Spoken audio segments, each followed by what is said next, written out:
आगे बढ़ाने का काम हमारे आदरणीय गुरुवर तुलसीराम जी महाराज जो कर रहे हैं, मैं आज यहाँ पर गुरुदेव के चरणों में भी नमन करते हुए एक जरूर कहना चाहता हूँ कि हमारे ऐसे गुरुदेव जितने संत यहाँ पर बैठे हैं, वो हमें समाज के अंदर हमें जीने की कला बताते हैं, जीने की पद्धति हमें बताते हैं और हमें ज्ञान देने का काम कर रहे हैं।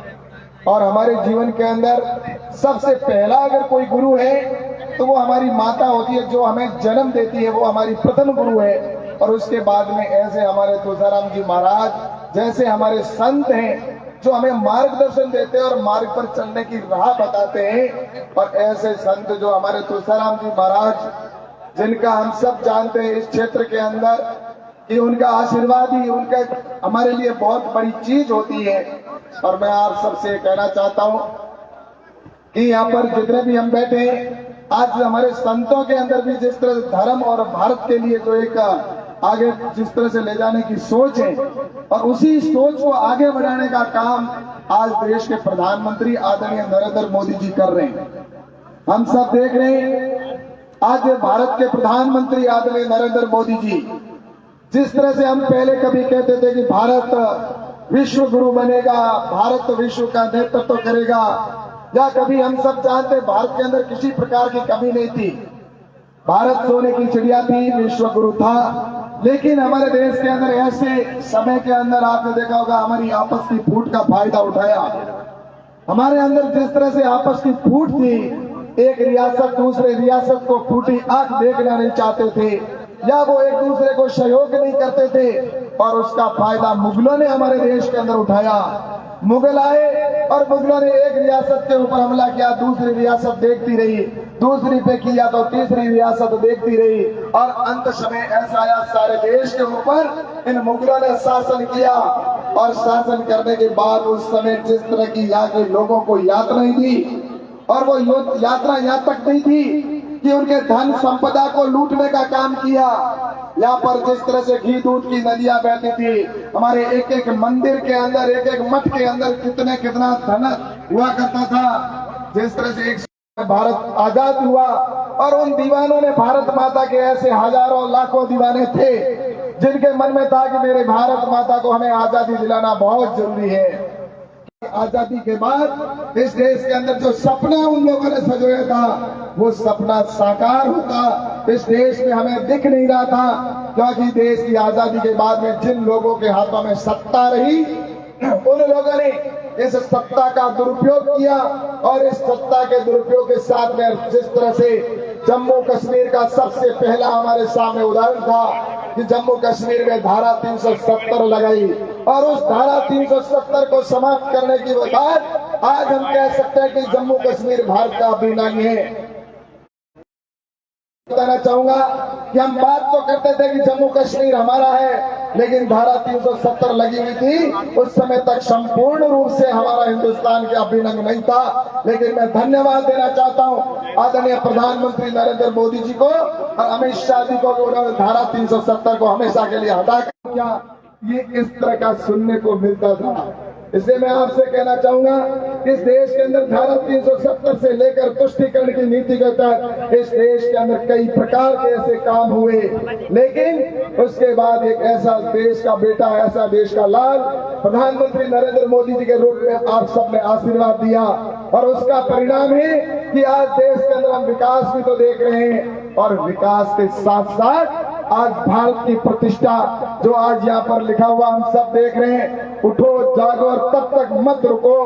और उसके बाद में जब तक लक्ष्य की प्राप्ति ना हो जाए, स्वामी विवेकानंद जी ने यह बात कही थी, और ये लक्ष्य की प्राप्ति तक हम सब रुकने वाले नहीं है। ये स्वामी विवेकानंद जी के कथनों को अगर पूर्ण करने का काम अगर कोई कर रहा है तो हमारे प्रधानमंत्री आदरणीय नरेंद्र मोदी जी आज भारत का सम्मान पूरे विश्व के अंदर कर रहे हैं। कभी प्रधानमंत्री नरेंद्र मोदी जी को जिस देश ने वीजा देने से मना कर दिया, आज उसी के संसद के अंदर नरेंद्र मोदी जी का लाल कालीन बिछाकर स्वागत होता है, और वहां की संसद के अंदर मोदी मोदी मोदी मोदी के नारे लगते हैं। और उसके साथ ही कुछ प्रधानमंत्री उनसे ऑटोग्राफ मांगते हैं, और कुछ प्रधानमंत्री उनको चरण स्पर्श करते हैं। तो कोई कहता है कि नरेंद्र मोदी जी हमारे बोस हैं।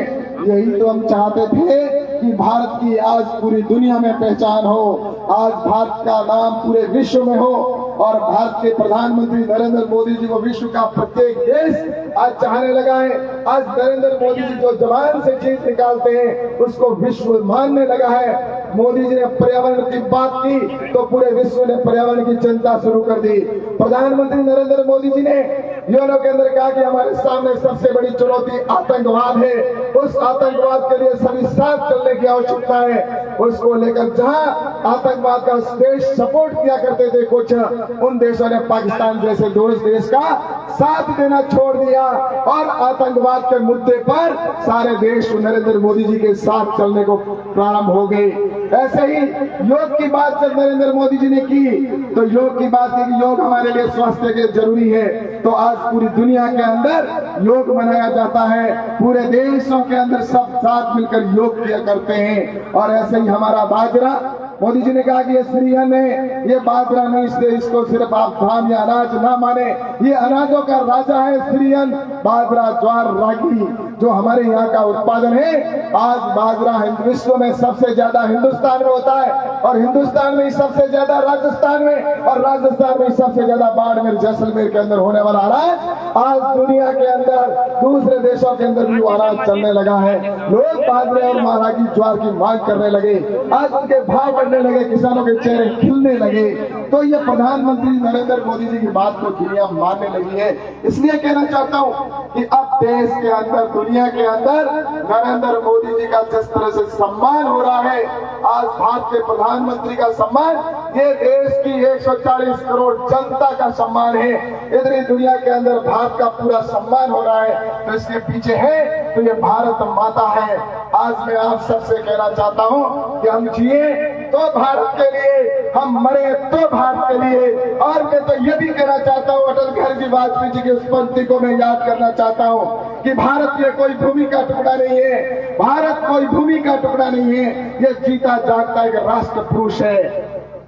भारत कोई भूमि का टुकड़ा नहीं है, ये जीता जागता राष्ट्र पुरुष है। और ये वंदन की भूमि है, ये अभिनंदन की भूमि है, ये तर्पण की भूमि है, ये अर्पण की भूमि है। और अटल जी ने ही कहा था, अटल जी ने कहा था कि हमारे देश के कंकर कंकर हमारे लिए शंकर है, यहाँ की नदी नदी हमारे लिए गंगा है। और हम जिएंगे तो भारत के लिए, हम मरेंगे तो भारत के लिए। और मरने के बाद अगर गंगा में बहती हुई अस्थियों को कोई कान लगाकर सुनेगा तो उसमें से एक ही आवाज आएगी, भारत माता की जय, भारत माता की जय, भारत माता की जय। और मैं आप सबसे इस दिन, आज जोगिंदर जी का जन्मदिन भी है और भारत माता के पूजन के अवसर पर मैं गुरु जी के चरणों में, सभी संत हमारे बैठे उनके चरणों में वंदन करते हुए सबसे प्रार्थना करना चाहता हूँ, इस देश में ऐसे लोगों से हमें बचना है जो भारत माता को गाली देने का काम करते हैं, जो भारत माता की जय बोलने से कतराते हैं। उन लोगों को हमें कभी इस समय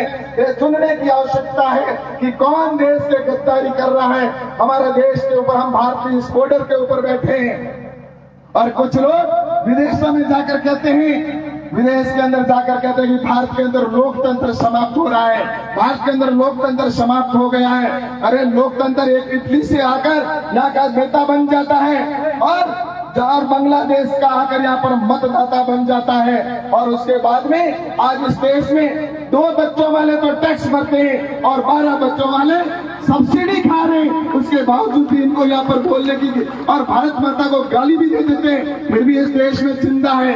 इसका मतलब कौन लोग सच्चे हैं, देश के लिए कौन कर रहा है। इसलिए मैं आप सबसे कहना चाहूंगा कि हमारे लिए सबसे पहले हमारा देश हो। हमारे गुरुजनों के आशीर्वाद से आज इस कार्यक्रम में हमारे संत भी यहाँ पर पधारे हैं कि हमारी भारत माता के लिए हम आज से संकल्प लेके जाएं, देश को आगे बढ़ाएं, आगे बढ़कर हम सब देश के लिए समर्पित हों।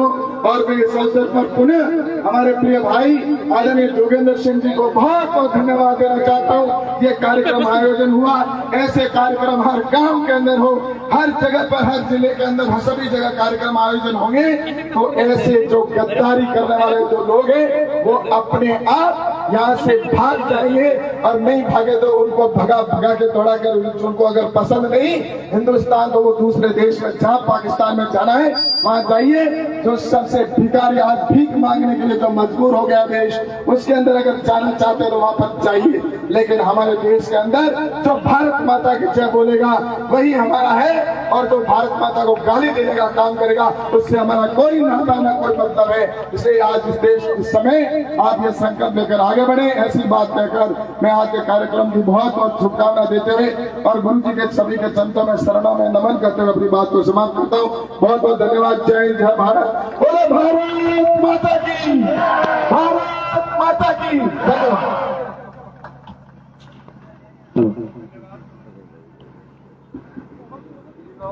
बहुत बहुत धन्यवाद आदरणीय कैलाश चौधरी जी, केंद्रीय मंत्री और देश के एक ऐसे नेता जो राष्ट्रवाद की प्रबल ज्वाला को अपने अंदर रख करके हम सब युवाओं का मार्गदर्शन करते हैं। जोरदार तालियों से स्वागत और अभिनंदन आदरणीय कैलाश चौधरी जी का। हमारे बीच में पूज्य गुरुदेव सत्यम गिरी जी पधारे हैं। मैं चाहूंगा एक बार जोरदार तालियों से इस खेतेश्वर धाम की गुरु प्याऊ की इस पावन भूमि पर स्वागत करें। और मैं आवाज दे रहा हूं हमारे युवा साथी जो इस कार्यक्रम की प्रेरणा भी है, जिन्होंने मिलकर के इस कार्यक्रम की रचना की है, श्री संदीप भाई साखला, श्री खेत सिंह जी कोटड़ी सरपंच संघ के अध्यक्ष है। मैं आग्रह करता हूं कि वो पधारे तुरंत मंच पर। श्री सोन सिंह जी भायल, श्री गंगा सिंह जी काठाड़ी और सत्यम गिरी जी महाराज का आज के इस कार्यक्रम में पधारने पर स्वागत करें। पूज्य संतों का दिव्य आशीर्वाद ही, क्योंकि जहां पर संतों के पांव पड़ते हैं और जहां संत युवाओं का मार्गदर्शन करते हैं, उस देश के अंदर युवाओं के दिलों में, उस देश के अंदर युवाओं के मन मस्तिष्क में और उस देश के युवाओं के सोच और चिंतन में केवल और केवल भारत माता रहती है। इसलिए हम सबको मिलकर के इस कार्यक्रम में आज ये संकल्प लेना है। और विवेकानंद जी ने कहा था कि अगर कुछ समय तक सारे देवताओं को भी भूलना पड़े तो भूल करके केवल और केवल भारत माता की पूजा करेंगे, तभी भारत विश्व गुरु बनेगा और देश परम वैभव गौरव को प्राप्त होगा। मैं श्री संदीप भाई, श्री खेत सिंह जी कोटड़ी, श्री सोन सिंह जी भायल और श्री गंगा सिंह जी काटाड़ी से आग्रह करूंगा कि वो शॉल और श्रीफल से पूज्य गुरु महाराज का स्वागत और अभिनंदन करें। शॉल, श्रीफल और माला से स्वागत करें।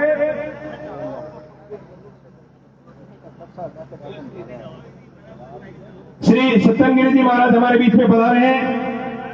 हमारा सौभाग्य है कि आपका आशीर्वाद और मार्गदर्शन हमको मिलेगा।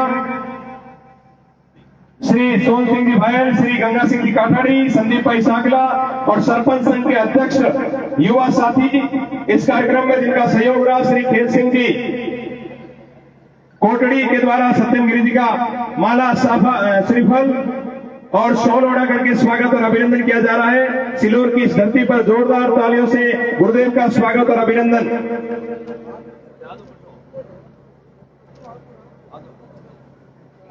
पूज्य गुरु महाराज को माला अर्पित की है। जोरदार तालियों से स्वागत। दिव्य संतों का ये मिलन भी हमको एक नई प्रेरणा देता है। पूज्य गुरुदेव का आग्रह, माल्यार्पण के द्वारा संतों का स्वागत और अभिनंदन हो रहा है।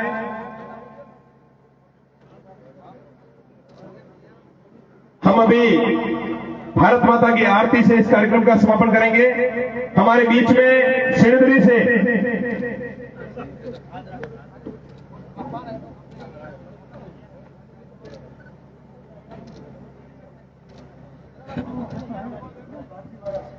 पूज्य रघुनाथ भारती जी महाराज सिणधरी से हमारे बीच में पधारे। जोरदार तालियों से स्वागत। गौ सेवा को और समाज और राष्ट्र में जागृति के लिए काम करने वाले पूज्य रघुनाथ भारती जी हमारे बीच में पधारे हैं। आज के इस कार्यक्रम में दिव्य संतों के आशीर्वाद में एक और हमारे यशस्वी संत का आशीर्वाद हम सबको मिलेगा।